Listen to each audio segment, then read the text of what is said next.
Hi friends! Today we are creating a few looks using McGrath Cosmetics Mary Jane.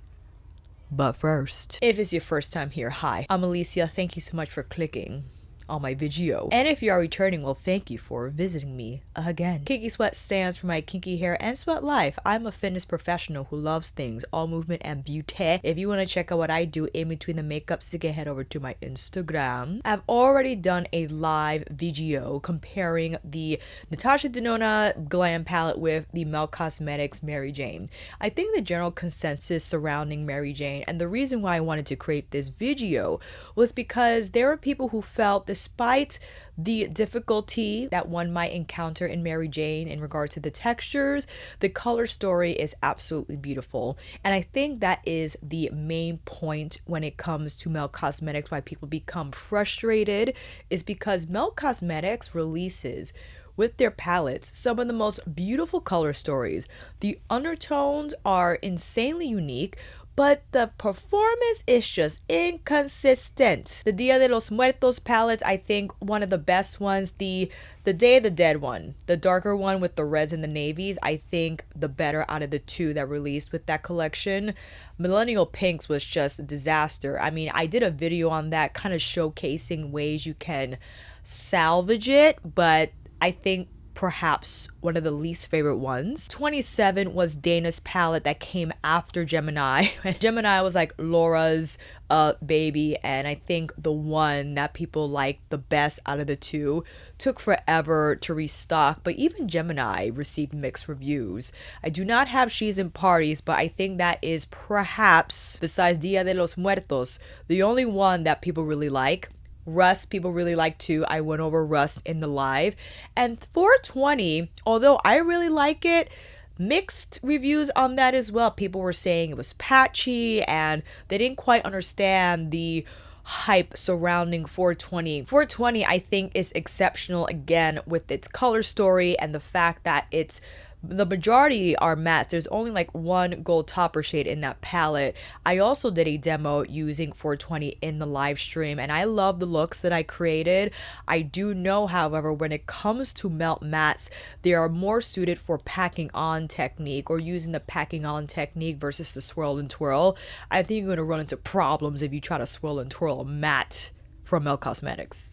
But that's just my opinion. Mary Jane, when compared to Natasha Denona's Glam palette, I think one of the most standout observations that I took from the comments was that people were like, listen, Natasha Denona, super sophisticated, easier to achieve, more user-friendly, but there's definitely more impact from Mary Jane, a little more unique of a color story because of the olives that exist in this curation, namely from Jasper. I think someone had said is Jasper, not Jasper, Jasper, and Sweet Lucy. The rest are leaning more deep brown, neutral brown, charcoal, quartz type of a shades, which I love, most definitely.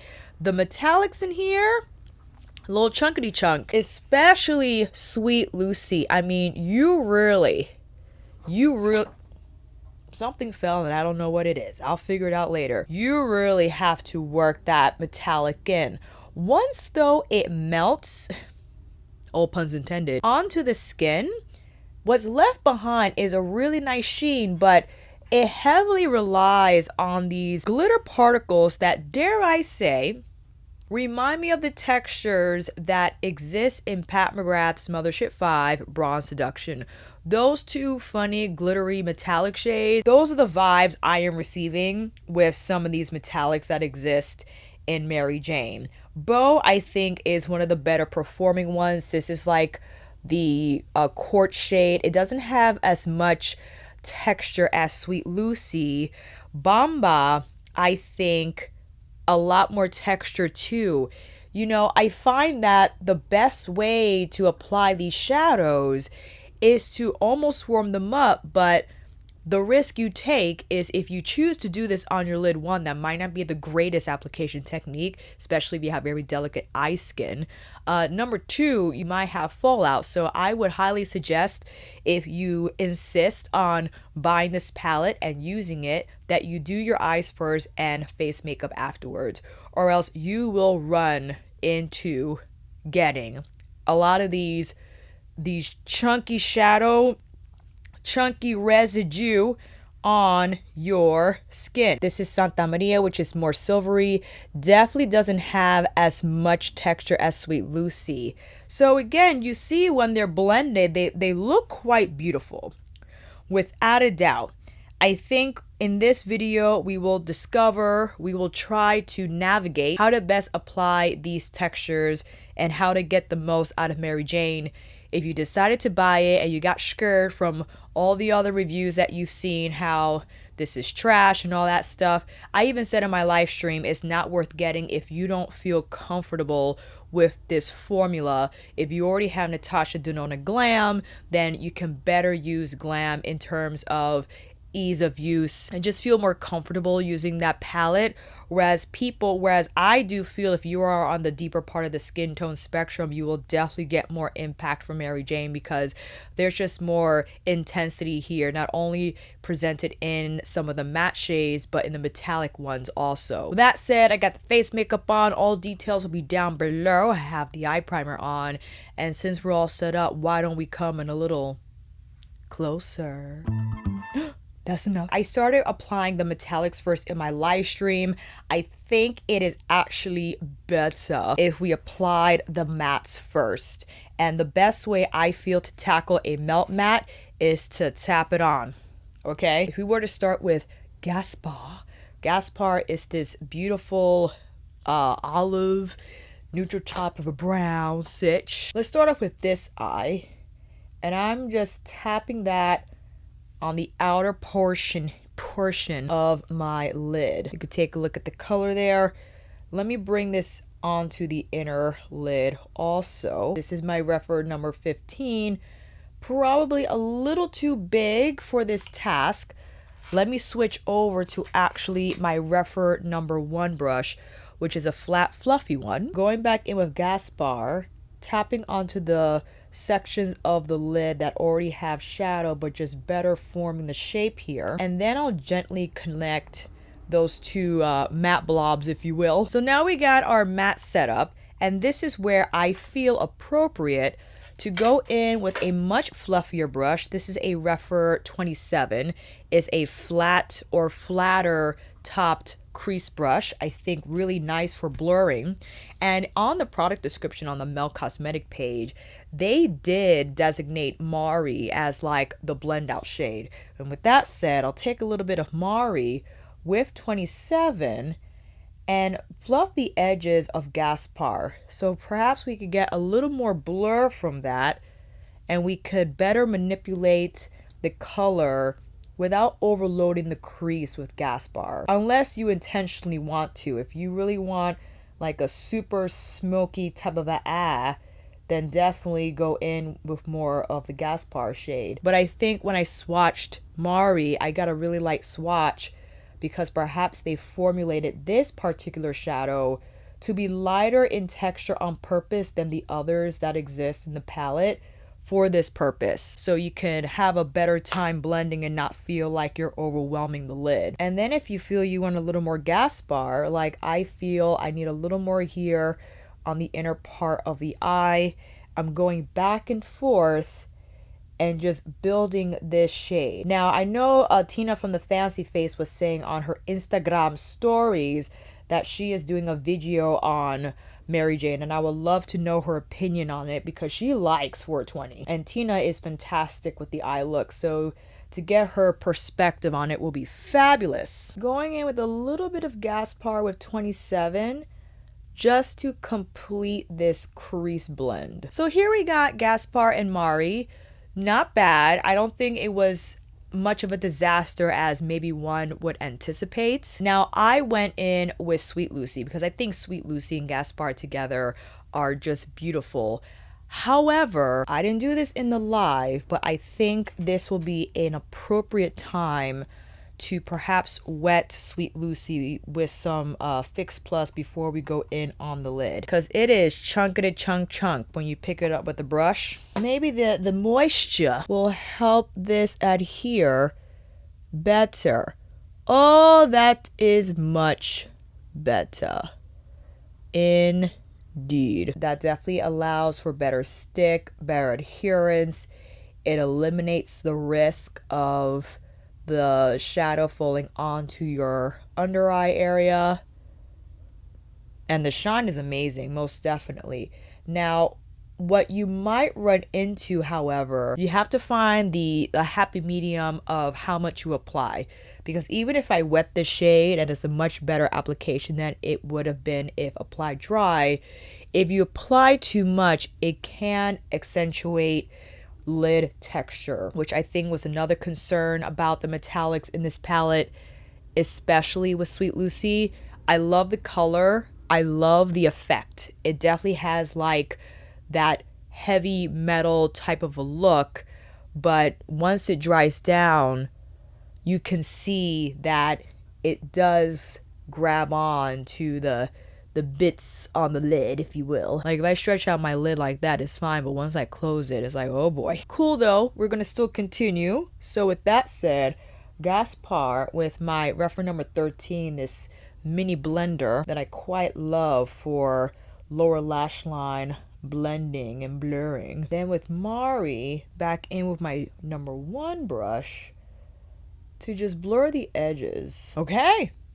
Not too bad. Now with these guys, Kali and Mary Jane, they're more like topper shades, which again, I think better applied when wet, because it's tough to get the texture out from the pan. But once you wiggle your brush side to side, you pick up some product, and then with the Max Fix Plus or whatever you choose to use to wet the shadow, you can now apply it on the inner corner if you want it more shine. Another way you could utilize this type of a shadow, which they have suggested, is to pick some up with your finger and then tap on top of any of the metallics in the palette, so it could create more of like a dazzle, disco ball effect, if you will. So it could either be like a high shine metallic in a corner shade.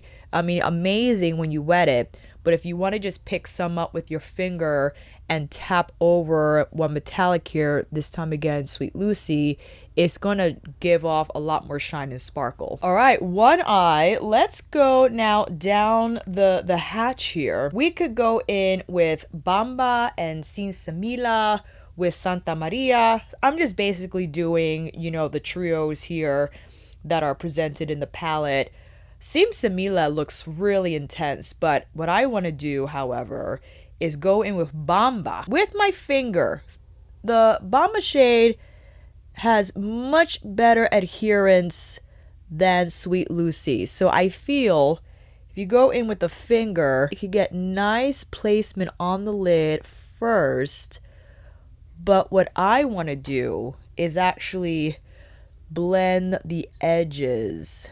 I don't know if I'm going to get fallout from that. Hold on. I'm picking up Bamba with my number 1 brush.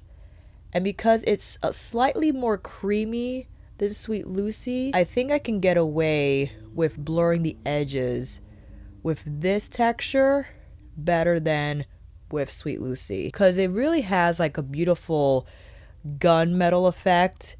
I got a little bit of fallout here from my finger application, but I'm using very light pressure here. You don't want to over manipulate the shadow because you will knock down some of the sparkles. Oh, this light change is driving me nuts. But be careful when you do use your brush to blend out this metallic. You might have to go back in with your finger just to cover the lid, so the portions that the brush rubbed against will appear opaque. Sinsemilla is the deepest matte found in the palette. For this particular look, however, I want to go in with my Rephr 23, their smallest pencil brush, and use Sinsemilla as like a, well, I don't know actually, maybe as like a liner moment. You could very much use this shade to blend out Bamba and not take Bamba up as high as I did. You could kind of see that. You just have to build up this shadowing in a way that is going to appear distinct from the metallic. Also, if you want to tap on more Sinsemilla over on the outer portions, that could add a lot of smoke real fast. I'm just pulling it out a little bit, just a little bit. All right, Santa Maria, which Santa Maria is maybe a little more, I can't even tell. One has more taupe than the other. I'm taking Santa Maria dry. I think Santa Maria is the one, hello, excuse me, Mr. Truck, is the one that's a little more taupey versus Bamba, which is more like gunmetal in tone. Taking Kali, which is more of like a white gold topper shade, not wet. I'm picking that shade up with my 28 shader, tapping it over Santa Maria so it could bring in a little more of like that silver touch. With my number 3 though, I could do Sinsemilla under the lash line, maybe just on the outer part. Being very careful here because this matte packs a punch. Santa Maria, same brush on the remainder of what's left of the lower lash line. And then with Kali, more on the lower inner part of the lash line. And I'm wrapping it up toward the inner part of the lid. All right.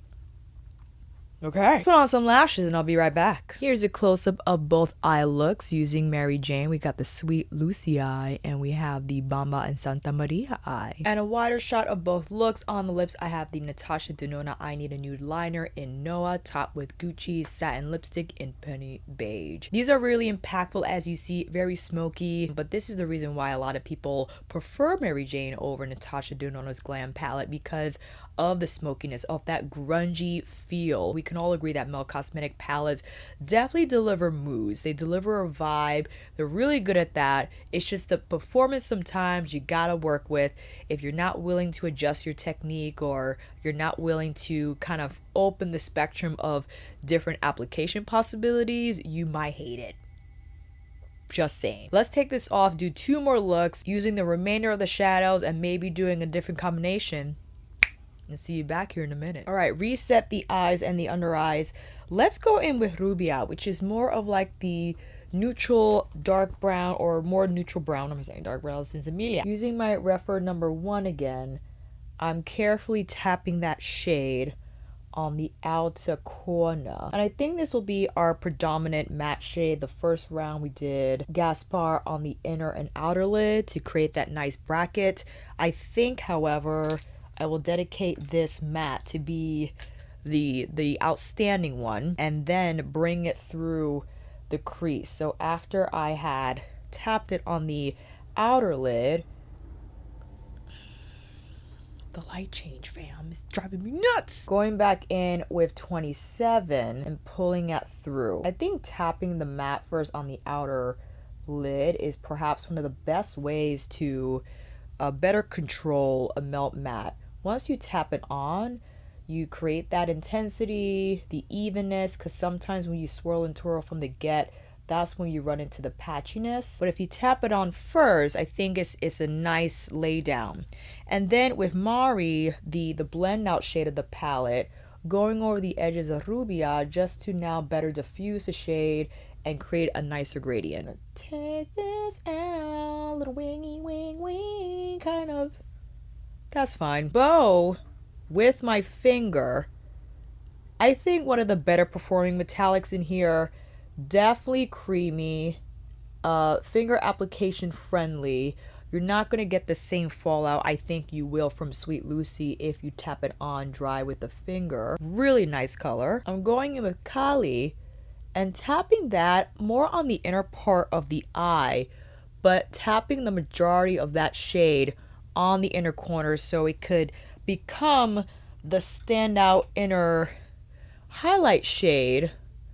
But because my finger's a little too big, wasn't as precise of a tap, you know? So I'm going back in with 28 and with a little bit of bow also, just to refine the edges. Rubia on the lower lash line. Now taking bow, but on the inner part of the lower lash line. So this is a much simpler approach. I know, listen, there are many, I'm sure, looks using Mary Jane that are far more intricate than this. This video is more for the person who wants to take a more practical approach to Mary Jane.